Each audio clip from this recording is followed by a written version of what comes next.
Welcome to WagerTalk TV. I am Kelly Stewart, joined today by Marco D'Angelo at Marco in Vegas on Twitter and Brian Leonard at B. Leonard Sports on Twitter. Make sure you guys are giving both of them a follow if you aren't doing so yet. All right, one of the most exciting games on the board this week, well, for me anyway. Rams -7 at the Denver Broncos, total 52.5. So, as we mentioned with Marco is a Steelers fan, but he knows when to play on, he knows when to play against. So far, this year, I am 5-0 into my Broncos games. I had the Jets -1 last week, didn't care about the line move, told everybody on Twitter, don't you worry about it. In true fashion, didn't have to worry about it. Go Broncos. Thanks for making me some money. Now, I'm looking to play on the Broncos this week now that they're back at Mile High, catching a touchdown. Here's a Rams team that's coming out of Seattle. I was on Seattle last week. Thought it was too many points. Back-to-back road games. Tell me I'm crazy, Brian.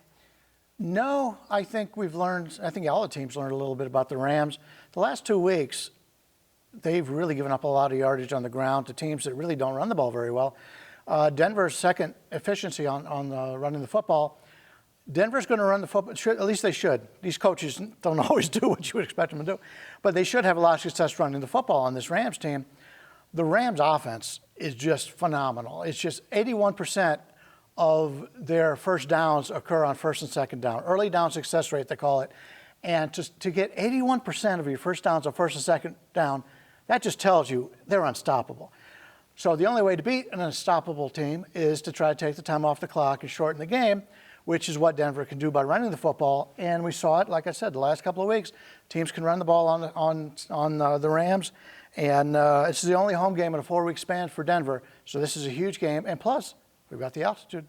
I like it. Marco. Denver last week, Kelly, that was a classic example. I didn't give the game out, but I actually bet the Jets late. This was a spot where they lost that Monday Night Football game against the Kansas City Chiefs. They lost that game twice because they were flat as a pancake last week.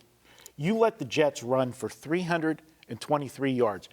That's insane. That's college football numbers for, an Army or a Navy. You don't do that in the NFL, and that was an embarrassment to the Broncos. If they have any pride left, they're going to come up with a big game this week. Joseph, I'm making him, the favorite right now for the first coach to get fired for the season. This team has not gotten better over his tenure, and you look at the offense.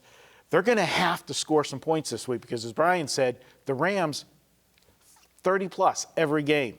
But the concern I have with the Rams that we didn't see coming in, they made those off-season moves. Their defense was supposed to be better this year. They gave up back-to-back weeks. Minnesota's got talent, but last week, giving up all those points to Seattle, even though it was a division game, Seattle's offense is putrid. And for them to give up that many points, that's a concern. I'm with you. I'm on the Broncos. This is a game they have to get the points. I don't know they can win it outright. I think it's going to come down to the wire, field goal either way. I'll take the inflated number with the Broncos. I agree with you. It's going to be that Chiefs-esque game. If they can keep their foot on the gas, they can get the W. If not, hopefully they still get that nice cover. Each and every Monday, get our daily pick packages for just $9. This includes any 5% best bets, normally priced at $30.